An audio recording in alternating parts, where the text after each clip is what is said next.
दोस्तों class 10th के important objective सवाल में आज आपको हम बताएंगे मैथमेटिक्स के गणित के फर्स्ट चैप्टर जो पहला चैप्टर है रियल नंबर वास्तविक संख्या उसके इम्पॉर्टेंट ऑब्जेक्टिव प्रश्न। दोस्तों इसमें हमने जो ऑब्जेक्टिव प्रश्न बताए बहुत ही समझा करके आपको बताया है। ये आपके सारे कंसेप्ट को सारी नॉलेज को क्लियर कर देगा। इस वीडियो के बाद आप इस चैप्टर के सवाल को बहुत ही आसानी से बहुत ही सरल तरीका से बना सकते हैं।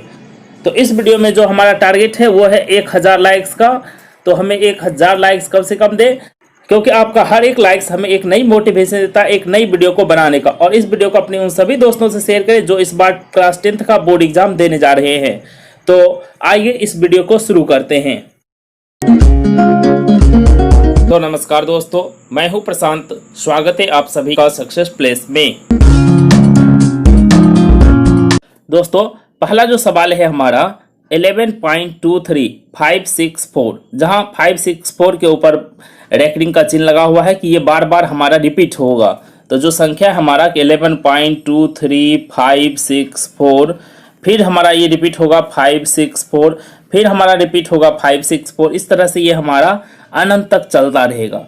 तो ये जो हमारा 564 लगातार रिपीट हो रहा है ये हो गया हमारा रिकरिंग, मतलब आवर्त रूप से चलने वाला। तो ऐसे जो दशमलव प्रसार होते हैं वो हमारे परमेय संख्या के होते हैं। मतलब परमेय संख्या का दशमलव प्रसार दो तरह का, एक ये आवर्त रूप से चलने वाला और एक जो निश्चित डिजिट के बाद समाप्त हो जाता है। मतलब एक जो दशमलव के बाद निश्चित अंक के बाद समाप्त हो जाता है, जैसे 10.56 ये समाप्त हो गया। दूसरा है 12.53 ये समाप्त हो गया। तीसरा है जैसे हमारा 20.01 ये हमारा निश्चित डिजिट के बाद समाप्त हो गया। ये सब जो होते हैं हमारा ये हमारा टर्मिनेटिंग है, मतलब शांत दशमलव प्रसार वाले वास्तविक संख्या मतलब परमेय संख्या है। तो ये जो हमारे हैं शांत दशमलव प्रसार वाले परमेय संख्या, और ये जो हमारा 564 लगातार रिपीट कर रहे हैं ये हमारा आवर्त रूप से चलने वाला दशमलव प्रसार वाला परमेय संख्या है। तो दोस्तों एक का जो सही आंसर आ गया हमारा कि ये जो हमारा दशमलव प्रसार है वो है हमारा परमेय संख्या का। तो सही आंसर आ गया सी नंबर। तो 1 का सही आंसर आ गया सी नंबर। अगला है हमारा 2 नंबर सवाल कि √3/√12 है। √3/√12 दोस्तों ऐसे तो आप देख रहे हैं कि √3 हमारा अपरमेय संख्या है, √12 भी अपरमेय है। तो ऊपर में भी अपरमेय नीचे में अपरमेय, तो आप अपरमेय कह देंगे, लेकिन ये आपका कहना गलत हो जाएगा कि ये हमारा अपरमेय नहीं हो सकता। क्योंकि जब हम इसको सॉल्व करते हैं तो देखिए ऊपर में हमारा है √3, नीचे हम जब सॉल्व करेंगे 12 को तो उसको लिखेंगे हमारा 3 × 4, उसको लिख देंगे 3 × 4। तो ऊपर वाला हो गया हमारा √3, नीचे वाला हो गया हमारा √3 × √4। दोनों को अलग अलग कर दिए, √3 × √4, मतलब जो हमारा √12 था उसको 3 × 4 लिख दिए। फिर इसको हम √3 अलग कर दिए, √4 अलग कर दिए। तो √3 कैंसिल हो गया 1 टाइम्स में। तो जो हमारा आंसर आ गया कि 1/√4, क्या आ गया 1/√4। तो √4 का वैल्यू होता है 2, तो आ गया हमारा 1/2। कितना आ गया हमारा 1/2। तो √3/√12 को जब हल किए तो 1/2 आ गया। √3/√12 को हल किए तो कितना आ गया 1/2। तो जो हमारा आंसर आएगा देख लेते हैं, पहला परमेय संख्या। तो पहला ऑप्शन ही हमारा सही है कि ये जो हमारा √3/√12 होगा ये हमारा एक परमेय संख्या होगा। अगला है हमारा 3 नंबर सवाल 1/√3 है। 1/√3 है, पहला परमेय संख्या, दूसरा अपरमेय संख्या, तीसरा है हमारा इनमें से कोई नहीं।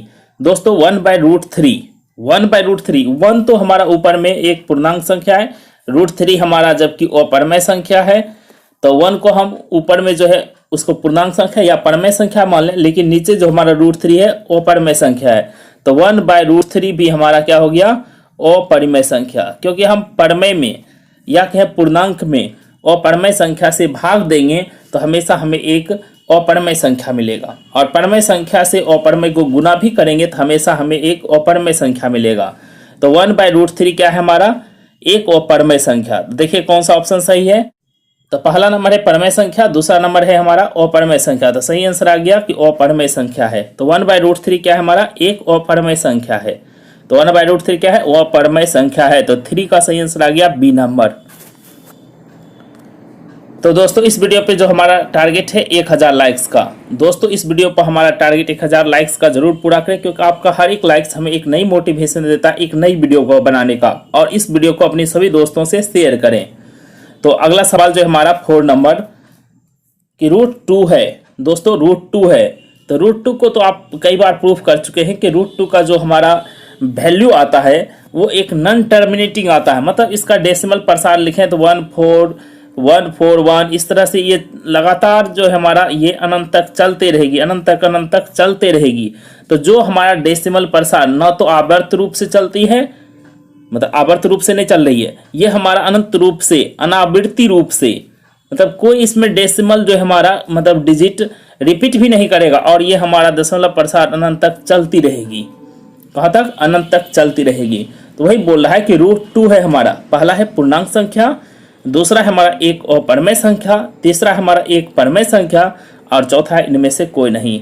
तो दोस्तों √2 हमारा एक अपरमेय संख्या है। √2 कैसा है? हमारा एक अपरमेय संख्या। तो 4 का सही आंसर आ गया बी नंबर। अगला हमारा π/2 है। अगला 5 नंबर सवाल है हमारा π/2 है। दोस्तों पाई हमारा एक अपरमेय संख्या है। पाई क्या है? हमारा एक अपरिमेय संख्या है। तो π/2, तो एक अपरमेय संख्या के साथ परमेय संख्या को डिवाइड करें या अपरमेय संख्या में किसी परमेय संख्या को गुना करें या अपरमेय संख्या में किसी परमेय संख्या को जोड़ें या अपरमेय संख्या में किसी परमेय संख्या को घटाएं, हमेशा एक अपरमेय संख्या मिलेगा। तो देखिए पहला ऑप्शन क्या है हमारा π/2 हमारा तब क्या हो गया? π/2 मतलब पाई अपरमेय 2 परमेय, तब अपरमेय बटे परमेय हमेशा अपरमेय होगा। पहला ऑप्शन है परमेय संख्या, दूसरा है अपरमेय संख्या, तीसरा इनमें से कोई नहीं। तो दोस्तों सही आंसर आ गया कि ये हमारा π/2 अपरमेय संख्या है। अगला है 6 नंबर सवाल 2.11112111 4 times 1 2 डैश डैश डैश। ये जो है हमारा डेसिमल प्रसार ये रिपीटिंग नहीं है। पहला 2 हुआ, फिर 1 2 हुआ, फिर 1 1 2 हुआ, फिर 1 1 2 हुआ, फिर 4 times 1 2 हुआ, इस तरह से डॉट डॉट डॉट डॉट। मतलब ये डेसिमल प्रसार हमारा जो है ये हमारा रिपीटिंग नहीं है, मतलब नॉन रिकरिंग है, मतलब अनावृत्ति रूप से चलने वाली है। तो जो हमारा डेसिमल प्रसार रिपीट भी नहीं कर रही है और अनंत तक जा रही है, तो वैसे जो दशमलव प्रसार वाली संख्याएं होती है वो अपरमेय संख्या होती है। ये ऐसा जो हमारा दशमलव प्रसार है वो अपरमेय संख्या की होती है। तो सही आंसर आ गया अपरमेय संख्या। तो पहला है परमेय संख्या गलत है, दूसरा पूर्णांक संख्या गलत है। पूर्णांक तो कहते हैं 1 2 3 4 5 6 7 -6 -7 ये सब जो है हमारा पूर्णांक संख्या है, तो पूर्णांक भी नहीं है। तो तीसरा आंसर जो है 6 का सी नंबर, ये हमारा अपरमेय संख्या का दशमलव प्रसार है। मतलब 5√2। तब दोस्तों 5 जो है परमेय संख्या है, क्योंकि 5/1 लिख सकते हैं। दूसरा है √2/1, √2/1 भी लिख सकते हैं, लेकिन √2 तो हमारा अपरमेय संख्या है, उसमें 1 से डिवाइड भी कर देंगे तो कोई फर्क नहीं पड़ेगा। तो इस तरह से हम कह सकते हैं कि 5 हमारा परमेय, √2 अपरमेय। तो अपरमेय में परमेय को मल्टीप्लाई भी कर दें तो ये हमेशा हमारा अपरमेय ही रहेगा। तो अपरमेय के साथ परमेय को गुना कर दें, भाग कर दें, जोड़ दें, घटा दें, हमेशा वो अपरमेय ही रहेगा। तो दोस्तों पहला ऑप्शन हो गया 7 का परमेय संख्या, दूसरा हो गया अपरमेय संख्या, तीसरा हो गया पूर्णांक संख्या, चौथा इनमें से कोई नहीं। तो 5√2 जो हमारा एक अपरमेय संख्या है। तो 5√2 क्या है? एक अपरमेय संख्या। सही आंसर आ गया बी नंबर। अगला है 8वां नंबर सवाल, निम्नलिखित में कौन परमेय संख्या है? निम्नलिखित में कौन परमेय संख्या है ये देखना है। तो आपको तो हम पिछले एक क्वेश्चन में भी बताए थे कि इस तरह के जब सवाल हो कि 2 संख्या रूट के अंदर है, तो चाहे कोई भी संख्या रूट के अंदर है उसको पहले सॉल्व कर लेंगे। तो पहले सॉल्व करते हैं। 49 का रूट हो गया 7, 64 का रूट हो गया 8। दोस्तों पहला ही हमारा आ गया कि ये परमेय संख्या है। पहला ही संख्या हमारा परमेय संख्या आ गया, क्योंकि ये हमारा p/q के रूप में है। सिर्फ p/q के रूप में ही परमेय संख्या नहीं होना चाहिए, साथ साथ p और q क्या होना चाहिए? पूर्णांक। तो p और q क्या होना चाहिए? पूर्णांक होनी चाहिए। p और q क्या होना चाहिए? पूर्णांक। तो p और q हमारा पूर्णांक भी है। ऊपर का पूर्णांक 7 है, नीचे का पूर्णांक 8 है। तो दूसरा ऑप्शन देख लेते हैं। ये हमारा 81 है, 81 का रूट 9 आ गया, लेकिन 91 का रूट हमें कभी भी एग्जैक्ट नहीं आएगा। तीसरा है हमारा 31/51, इसमें से किसी का भी रूट नहीं निकलेगा, तो ये भी हमारा प्रमेय नहीं है। अगला है हमारा चौथा 49 का रूट 7 है, जबकि 101 का रूट नहीं निकलेगा, तो ये भी हमारा अप्रमेय है। तो सही आंसर आ गया 8 का ए नंबर। अगला है हमारा 9 नंबर सवाल, निम्नलिखित में कौन अप्रमेय संख्या है? कौन सा अप्रमेय है ये बताना है। पहला है √36/64, 36 का रूट आता है हमारा 6 और 64 का रूट आता है हमारा 8। तो इस तरह से हम इसको सॉल्व कर दें तो ये हो गया 3/4। कितना आ गया? 3/4। 2 से कट कर दे 3 बार में ऊपर वाले को और 2 से कट दिए नीचे वाले को 4 टाइम्स में।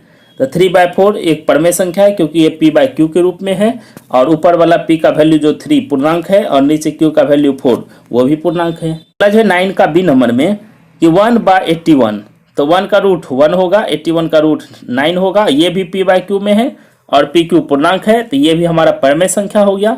जबकि हमको ढूंढना है अपरमेय संख्या। तीसरा पे चलते हैं 3/5 का रूट अंडर है 3/5 सी नंबर में, तो ना तो 3 का रूट निकलेगा ना तो 5 का, ना तो ये सॉल्व होकर के रूट निकलेगा, तो ये हमारा सही है कि ये हमारा अपरमेय संख्या है। तो जो रूट है 3/5 का ये हमारा अपरमेय संख्या है। अगला है हमारा 9 -9/49 का रूट हो गया 7, 9 का रूट आ गया 49 का रूट आ गया 7।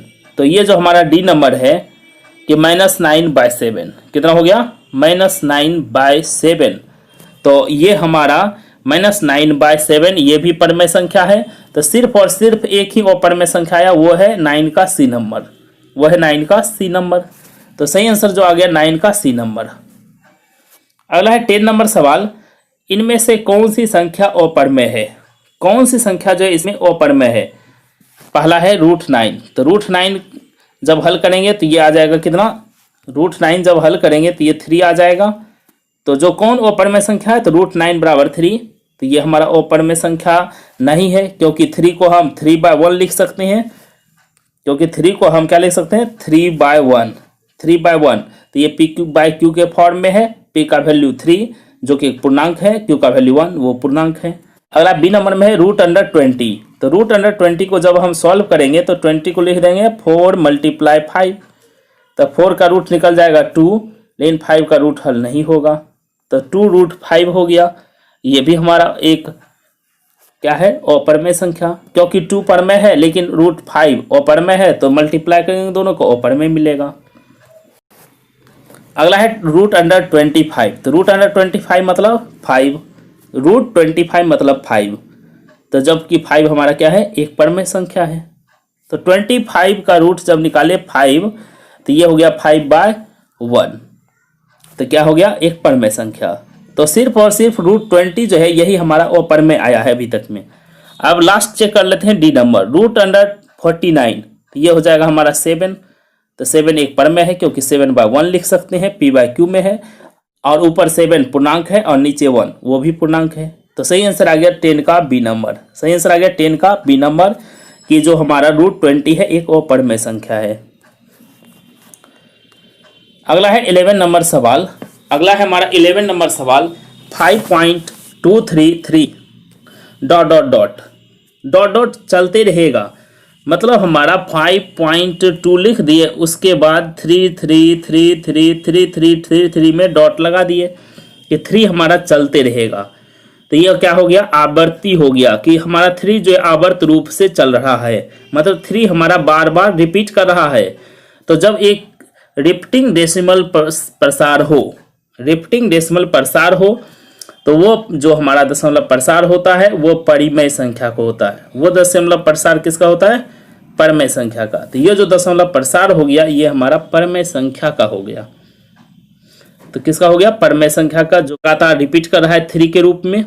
तो पहला है पूर्णांक संख्या, पूर्णांक तो नहीं है क्योंकि पूर्णांक होता है 1 2 3 4 5। दूसरा है परमेय संख्या, यही तो हमारा सही है क्योंकि ये हमारा परमेय संख्या का ही आवर्त रूप मतलब रिपीट करने वाला रूप है। तीसरा है हमारा अपरमेय संख्या, ये गलत है। चौथा है हमारा इनमें से कोई नहीं, ये भी गलत है। अगला है हमारा 12 नंबर सवाल 3 - √3 है, 3 - √3 है। तो 3 हमारा परमेय संख्या है, जबकि उसमें रूट 3 को माइनस कर दिए तो रूट 3 क्या है हमारा अपरमेय संख्या। तो 3 परमेय है, जबकि रूट 3 जो हमारा अपरमेय है, तो परमेय में अपरमेय को घटा दिए तो क्या आएगा अपरमेय संख्या। क्या आएगा हमारा अपरिमेय संख्या। क्या आएगा अपरिमेय संख्या। तो 3 में से रूट 3 घटा दिए तो क्या आएगा अपरिमेय संख्या। तो जब भी परमेय में अपरिमेय घटाएंगे तो एक अपरिमेय संख्या मिलेगा। तो पहला है परमेय संख्या, दूसरा है अपरिमेय संख्या, सही है यही हमारा। तो 12 नंबर ही हमारा सही आंसर है कि जो 3 माइनस रूट 3 हमारा एक अपरिमेय संख्या है। अगला है 13 नंबर सवाल, 5.2372 है। तो 5.2372 मतलब एक जो है हमारा ये जो संख्या है हमारा दशमलव के चौथे अंक पर टर्मिनेट कर जा रहा है, मतलब लास्ट कर जा रहा है, मतलब शांत हो जा रहा है। तो 5.2372 कैसा दशमलव प्रसार है? तो एक शांत दशमलव प्रसार। शांत प्रसार किसका होता है? परमेय संख्या का। तो पहला करें पूर्णांक संख्या, गलत। दूसरा करें परमेय संख्या, यही तो हमारा सही है कि ये जो दशमलव प्रसार है ये परमेय संख्या का है। तो 13 का सही आंसर आ गया बी नंबर। 13 का सही आंसर आ गया बी नंबर। अगला है 14 नंबर सवाल, 2√2 है।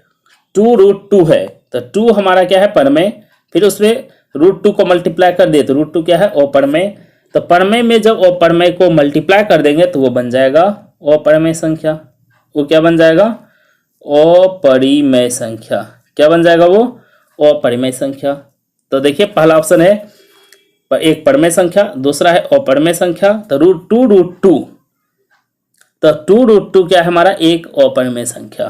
तो 2√2 क्या है? एक अपरिमेय संख्या। तो सही आंसर आ गया 14 का बी नंबर। अगला है 15 नंबर सवाल, निम्नलिखित में π/2 क्या है? निम्नलिखित में π/2 क्या है? दोस्तों ये तो पहले ही हम डिस्कस कर चुके हैं कि π/2 एक अपरमेय संख्या है, क्योंकि पाई अपरमेय है, पाई में 2 से डिवाइड करेंगे तो ये अपरमेय मिलेगा। तो पहला परमेय संख्या, दूसरा अपरमेय संख्या है। दोस्तों अब बात करते हैं कि पाई हमारा अपरमेय संख्या क्यों है। तो पाई जो हमारा अपरमेय संख्या क्यों है, तो ये होता है हमारा वृत्त की परिधि। वृत्त की परिधि बटे व्यास। वृत्त की परिधि बटे व्यास। वृत्त की परिधि और व्यास के अनुपात को ही हम पाई कहते हैं।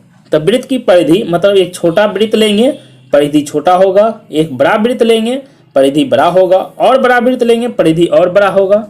मतलब जैसे जैसे परिधि हमारा बड़ा होगा व्यास भी हमारा बड़ा होते जाएगा। जैसे हमारा परिधि बड़ा होगा वैसे वैसे व्यास भी बड़ा होता जाएगा। जबकि परिधि और व्यास का अनुपात चाहे बड़ा वृत्त हो या छोटा वृत्त हो, बड़ा वृत्त हो या छोटा वृत्त हो, हमेशा एक कांस्टेंट के बराबर आया। और उस कांस्टेंट का वैल्यू जब डिटरमाइन किया गया, तो वो एक अपरिमेय संख्या आया। और इस अनुपात का, परिधि और व्यास के अनुपात का वैल्यू जब डिटरमाइन किया गया हर तरह के वृत्त के लिए, तो वो एक अपरिमेय संख्या मिला, जिस अपरिमेय संख्या को हम किससे डिनोट करते हैं? पाई से। तो इस तरह से आप जान सकते हैं पाई अपरिमेय संख्या क्यों है, क्योंकि परिधि बढ़ता जाएगा, व्यास भी बढ़ता जाएगा, जबकि उसका अनुपात एक अपरिमेय संख्या हो, तो उसी को डिनोट करते हैं हम पाई से, जिसका अप्रॉक्स वैल्यू होता है 22/7। एक अप्रॉक्स वैल्यू, एग्जैक्ट वैल्यू यही नहीं है, ये एक अप्रॉक्स वैल्यू है। अगला है हमारा 16 नंबर सवाल, निम्नलिखित में कौन अभाज्य संख्या है? पहला ऑप्शन है हमारा 8, दूसरा ऑप्शन है 9, तीसरा ऑप्शन है 11, चौथा ऑप्शन है 15। तो अभाज्य संख्या बोल रहा है कि कौन सा है? दोस्तों अभाज्य संख्या बताना है। इसमें अभाज्य संख्या कौन है? अभाज्य संख्या किसको कहते हैं? जिसमें एक और स्वयं के सिवा किसी से डिवाइड नहीं हो, एक से और स्वयं से। तो 8 को डिवाइड करेंगे तो 1 से भी हो जाएगा, 2 से भी हो जाएगा, 4 से भी हो जाएगा, 8 से भी हो जाएगा, बहुत सारा डिवाइड हो जाएगा। तो ये हमारा भाज्य संख्या है, अभाज्य नहीं है। 9 से बात करते हैं, 1 से, 3 से, 9 से, तो ये भी हमारा भाज्य संख्या हो गया। अब 11 जो है हमारा 1 से और 11 से, दो ही संख्या से डिवाइड होगा, तो ये हमारा क्या है? अभाज्य संख्या, जो एक और स्वयं से सिर्फ भाज्य हो, मतलब जिसमें एक और स्वयं से भाग लगे। तो 11 हमारा क्या है? एक अभाज्य संख्या। तो 16 का सही आंसर आ गया सी नंबर। अगला है 15, ये इसमें डिवाइड करेंगे तो 1 से होगा, 5 से होगा, 3 से भी होगा और 15 से भी होगा। तो ये हमारा भाज्य संख्या हो गया। अगला है हमारा 1440 में 2 का अधिकतम घात है। 1440 में 2 का अधिकतम घात, देखिए 1440 इसको 2 के घात में हम लिखते हैं। तो पहला 2 से डिवाइड करेंगे तो 720, फिर इसमें 2 से डिवाइड करेंगे तो ये मिलेगा 360, फिर इसमें 2 से डिवाइड करेंगे तो ये हमारा मिलेगा 180, फिर हम 180 को 2 से डिवाइड करेंगे तो मिलेगा हमारा 90, फिर इसको 2 से डिवाइड करेंगे तो 45। अब तो हमारा 2 से ये डिवाइड होगा नहीं, तो ये हुआ 1 2, दूसरा 2, तीसरा 2, चौथा और पांचवा। तो कितने बार 2 आया है हमारा, मतलब 1440 5 टाइम्स 2 से डिवाइड हुआ है। तो 2 का पावर कितना हो जाएगा, जब हम 1440 को लिखेंगे तो इसको लिखेंगे 2 का पावर 5 मल्टीप्लाई 45 तो पहला ऑप्शन है 2, दूसरा ऑप्शन है 3 और तीसरा ऑप्शन है 5। तो दोस्तों सही आंसर आ गया कि 1440 में 2 का अधिकतम घात 5 है। अधिकतम घात क्या है, 5। तो सही आंसर आ गया 17 का सी नंबर। सही आंसर आ गया 17 का सी नंबर। तो दोस्तों इस वीडियो पे जो हमारा टारगेट है 1000 लाइक्स का अवश्य पूरा करें और इस वीडियो को अपने सभी दोस्तों से शेयर करें। और अभी तक आपने चैनल को सब्सक्राइब नहीं किया तो चैनल को सब्सक्राइब कर लें और बगल के बेल आइकन बटन को भी दबा दें ताकि आगे आने वाले वीडियो का नोटिफिकेशन सबसे पहले आपको मिल सके। तो इस वीडियो में इतना ही, फिर मिलेंगे अगले वीडियो में। तब तक के लिए जय हिंद, जय भारत।